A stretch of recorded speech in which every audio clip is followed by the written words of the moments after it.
قضا نماز زیادہ ہو تو کیا جلدی جلدی پڑھنے کی اجازت ہے؟ قضا عمری میں کہ سبحان ربی العظیم، سبحان ربی الاعلیٰ، یہ 3 کے بدلے 1 بار پڑھ لیں۔ التحیات کے بعد درود ابراہیم کے بجائے اللہم صلی علی محمد و آلہ کہہ لے۔ اب سلام پھر دعا بھی اگر نہ پڑھنا چاہے، جلدی ہے نہیں پڑھتے، تو اس میں اپنے قضاء عمری میں یہ رعایتیں ہیں۔ فرض کی تیسری، چوتھی اور مغرب کی تیسری میں سورۃ الفاتحہ کے بجائے 3 مرتبہ سبحان اللہ کہہ لے۔ وتر کی تیسری رکعت میں دعائے قنوت کی جگہ اللہ اکبر کہہ کر فقط 1 بار یا 3 بار رب اغفر لی کہے۔ 1 بار سے بھی کام چل جائے گا، 3 بار کہے گا تو زیادہ بہتر ہے۔ قضا نماز کیا مکروہ وقت پڑھ سکتے ہیں؟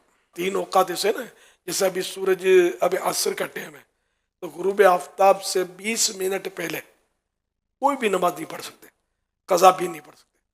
ہاں ادا آج کی عصر کی نہیں پڑھی تو پڑھ سکتا ہے، وہی اس عصر کی، اور اگر بلا وجہ اتنا لیٹ کیا تو گناہ گار بھی ہے، لیکن پڑھ لے ورنہ قضا ہی ہو جائے گی۔ دوسرا وقت ہے کہ جب پہلی کرن نکلی، سورج طلوع ہوا، اس سے لے کر 20 سے 25 منٹ کا وقفہ ہوتا ہی ہے، 20 منٹ کے اندر اندر جو مکروہ وقت ہے اس میں بھی نہیں پڑھ سکتے، کوئی سی نماز نہیں پڑھ سکتے، قضا بھی نہیں پڑھ سکتے۔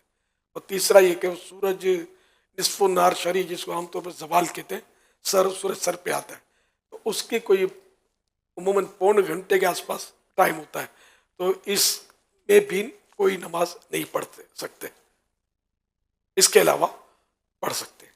جو اپنی قضا نمازیں نہ پڑھے اس کا کیا حکم ہے؟ جس پر واجب ہے اس پر تو فوراً قضا نمازیں پڑھنا بھی واجب ہے۔ اب اگر تاخیر کرتا ہے تو یہ تاخیر کا گناہ کر رہا ہے، قضا جس پر فرض باقی ہے، اس لیے وہ کام کاج جو ضروری ہوتا ہے، کھانا پینا سونا وغیرہ، وہ تو انسان اس پہ تو کمپرومائز کیسے کرے گا، تو ان چیزوں کے علاوہ جو وقت ملتا ہے اور اس میں نمازیں پڑھا کرے تو بہت وقت ملتا ہے۔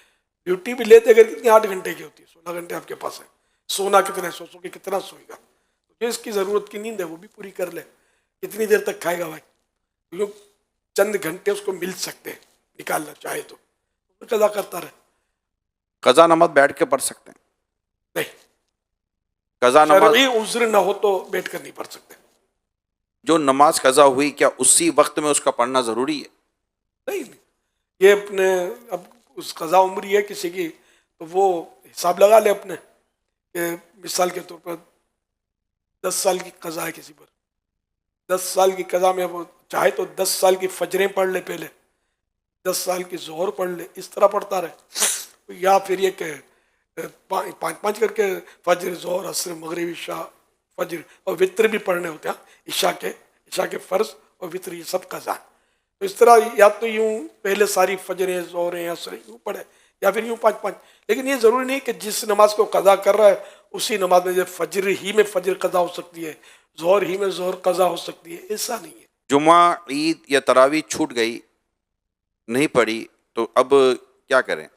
جمعہ چھوٹا تو اس کی تو ظہر اگر پڑھی نہیں، بالکل وقت بھی چلا گیا تو ظہر قضا کرنی ہوگی، جان بوجھ کر چھوڑا توبہ بھی کرنی ہوگی۔ اور عید اور تراویح ان کا وقت اگر چلا گیا تو ان کی کوئی قضا نہیں ہے، جان بوجھ کر چھوڑا تو ہے، تو عید تو واجب ہے، گناہ گار ہوا، تراویح برا کیا، چھوڑا تو رہا، عادت کہیں چھوڑی مطلب تو پھر تو گناہ گار بھی ہے۔ سنتوں کی قضا کرنا ضروری ہے؟ سنت چھوٹ گئی کسی کی جی، تو اب اس کی قضا نہیں ہے۔ فجر کی سنتوں کی یہ ہے کہ وہ کوئی نصف النہار، سورج سر پر سیدھ میں آئے، اس سے پہلے سورج نکلنے کے 20 منٹ کے بعد سے لے کر سورج سر پر آئے، اس پورے پیریڈ میں چاہے تو فجر کی سنت چھٹی ہے تو پڑھ لے، یہ مستحب ہے، نہیں پڑھے تو اب یہ کہ واجب نہیں ہے، اس پر پڑھ لینی چاہیے۔ آپ نے وطر کا فرمایا، تو اس کے علاوہ کون کون سی نمازیں جن کی قضا ضروری ہے؟ وہی 5 نمازیں، 4 یہ فرض اور 1 وطر، کل یعنی 6، ان مانوں کا 6 بنیں گی روز کی، لیکن یہ وطر کوئی الگ سے نماز نہیں ہے، یہ عشاء میں ہی، عشاء کی نماز کا حصہ ہی ہے، کیونکہ 5 نمازیں قضا کرنی ہے مع وطر۔ روز کی 20 رکعتیں ہو جاتی ہیں جن کو قضاء عمری کے طور پر ہم ادا کرتے ہیں۔ کیا کام زیادہ ہونے کی صورت میں ظہر اور عصر ملا کر پڑھ لیں؟ بہت مصروف ہے، ظہر نہیں پڑھی تو عصر کے وقت میں ظہر پڑھ لی، قضا کا گناہ ملے گا؟ قضا نماز کی جگہ کو فدیہ وغیرہ دے سکتے ہیں؟ نہیں، اتنے جی نہیں دے سکتے۔